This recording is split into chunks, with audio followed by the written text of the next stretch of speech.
Hello everyone, কেমন আছেন সবাই? আজকে বেশ অনেক দিন পরে ভিডিও দেওয়া হলো।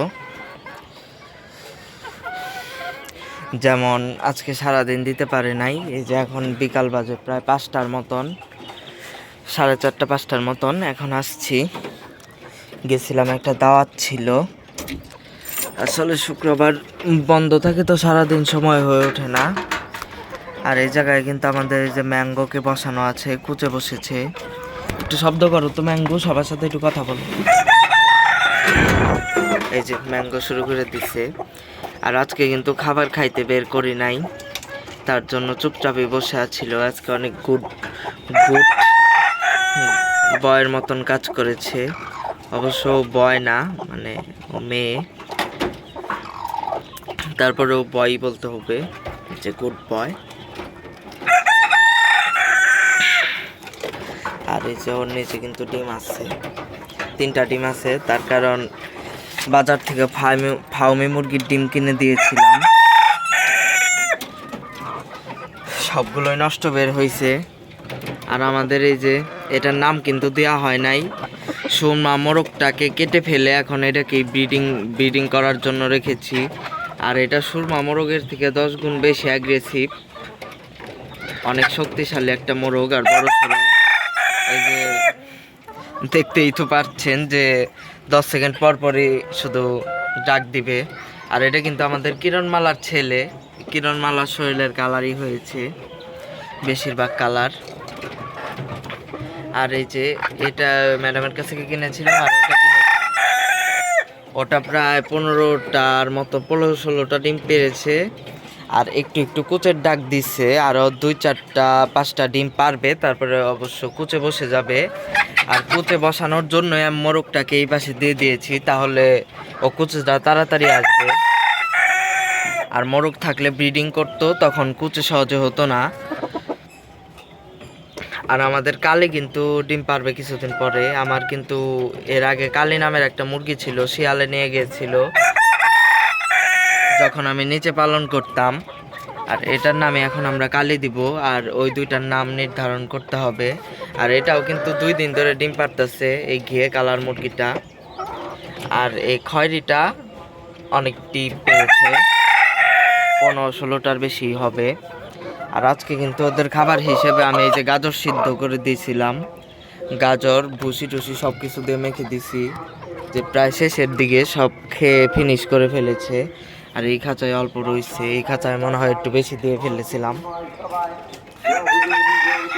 আর আমাদের বাগানে কিন্তু এখন এই যে অনেক টাইপেরই ফুল ফুটে গেছে সঠিকভাবে।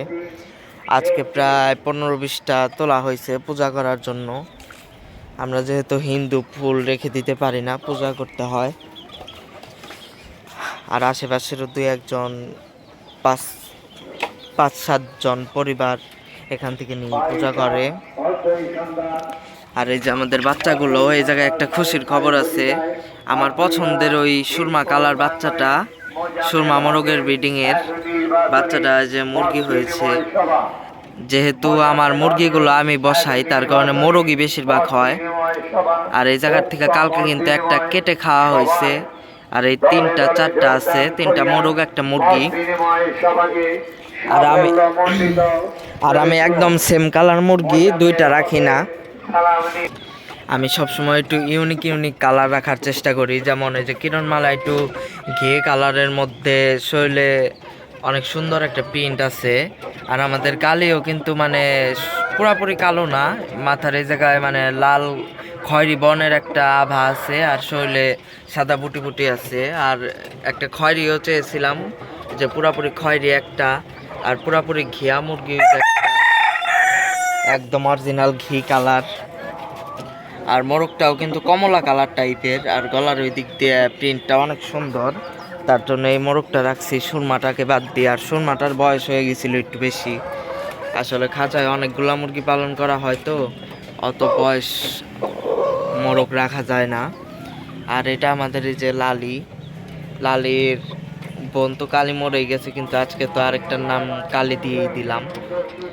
লালি কিন্তু কিছুদিন ডিম পাড়া একটু অফ করছে, তার কারণ ওজনটা একটু বেড়ে গেছে, হয়তো হালকা পরিমাণ চর্বি হয়েছে। আবার কিছুদিন একটু কম পরিমাণ খেতে দিলেই আবার ডিমে চলে আসবে। আর ছুটি পটি একটু গ্যাপ দিয়ে ডিম পাড়তেছে। আর লালি তো আমি চেয়েছিলাম ওকে কুচে বসানোর, ও প্রায় 7-8 মাস ধরে শুধু ডিমই পারতেছে। শরীরের অবস্থা একদম বেহাল হয়ে গেছে। এরপর শুধু আমাদের কালেকশনের মধ্যে একটা সুরমা কালার মুরগি হলেই পরিপূর্ণ হয়। যেমন আমার এই যে এটার কালার হলুদের মধ্যে কালো প্রিন্ট, সুন্দর লাগে। এটা খুব একটা সুন্দর না লাগলেও এই মুরগিটা ডিম প্রোডাকশন অনেক ভালো। আমাদের কিরণমালার ডিম সাইজ বড় বড়, ডিমও ভালো পারে অনেক। আবার নতুন ব্যাচেরগুলো অনেক ভালো ডিম পারতেছে, কিন্তু পুরাতন ব্যাচের থেকে ডিম একটু কম পাচ্ছি, যেহেতু ওদের বয়স 1.5-2 বছর হয়ে গেছে। এখন একটু কমই ডিম পারবে। তারপরেও রাখার চেষ্টা করব, যতদিন বেঁচে থাকে রাখার চেষ্টা করব। দেখি ভবিষ্যতে কি হয়। আসলে এখন তো আসলে খরচও অনেক, মুরগি পালন করতে গেলে সব রেডি খাবার দিয়ে পালন করতে হয়। আর এইদিকে কিন্তু আমি মুরগির জন্য পালং শাক লাগিয়েছিলাম।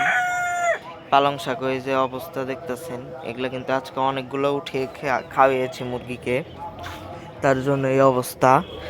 আর আমাদের আম গাছ নিয়েও কিন্তু একটা আপডেট আছে, যে আম গাছে প্রত্যেকটা ডালে 3-4 জায়গার থেকে মুকুল বের হচ্ছে। এই যে প্রত্যেকটা ডালে আছে মুকুল, এই যে এটা একটু বেশি বড় হয়েছে। আবার এই যে কাটিমন নামের একটা আম গাছ কিনছিলাম, এটা কিন্তু সারা বছর মানে 2বার ফলন দেয়। এই মৌসুমে একবার, আর অক্টোবর আগস্ট মাসে আবার মুকুল আসবে। তার জন্য এই যে এই ডালগুলো প্রুনিং করে দিয়েছি, আবার নতুন ডাল বের হইলে মুকুল আসবে। আর এই যে এটাতেও কিন্তু মুকুল আসতেছে। তারপর আমাদের ব্যানানা ম্যাঙ্গো, যেটা কলার মতন দেখতে আমটা, সেটাতেও কিন্তু মুকুল বের হইছে, কিন্তু আস্তে আস্তে বের হইতাছে, কাহিনী কি বুঝতেছি না। আর আমাদের লাউ গাছটাও কিন্তু এখন একটু বড় হইতাছে তাড়াতাড়ি, কিন্তু কিছু কিছু নতুন পাতা একটু হলুদের মতন হইতাছে। সব কিছু পরিপূর্ণ সার টার দেওয়া আছে, তারপরেও কেন এরকম হইতাছে বুঝতে পারতেছি না।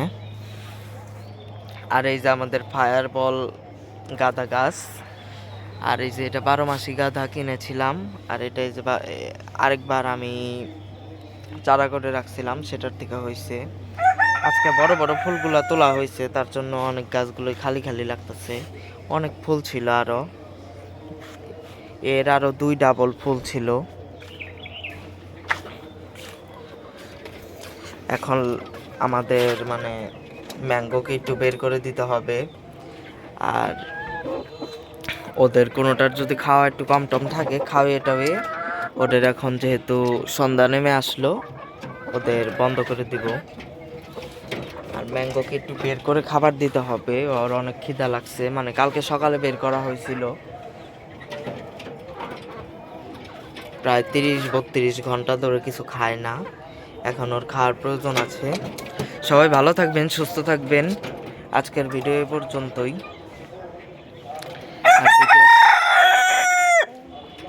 আর এই মোরগটার নাম কি দেওয়া যায়, আজকে তো কালির নাম আমি ঠিক করলাম, তবে এই মোরগটার নাম কি দেওয়া যায় আপনারা একটু সাজেশন দিতে পারেন। আমি যেহেতু বুঝে পাচ্ছি না যে কি নাম দিব, আপনারা দিবেন। তারপর আপনাদের নাম থেকেই যারটা বেশি ভালো লাগবে তার নামেই দিব। একটু আনকমন টাইপের নাম দেওয়ার চেষ্টা করবেন। এই যে মোরগটা কিন্তু খুবই অ্যাগ্রেসিভ, অনেকবার ব্রিডিং করে তিনি। ওর মতন মোরগই রাখার প্রয়োজন। আর বয়সও যেহেতু কম, ভালো, ও সবচেয়ে ভালো। সবাই ভালো থাকবেন, সুস্থ থাকবেন। আজকের ভিডিও এই পর্যন্ত।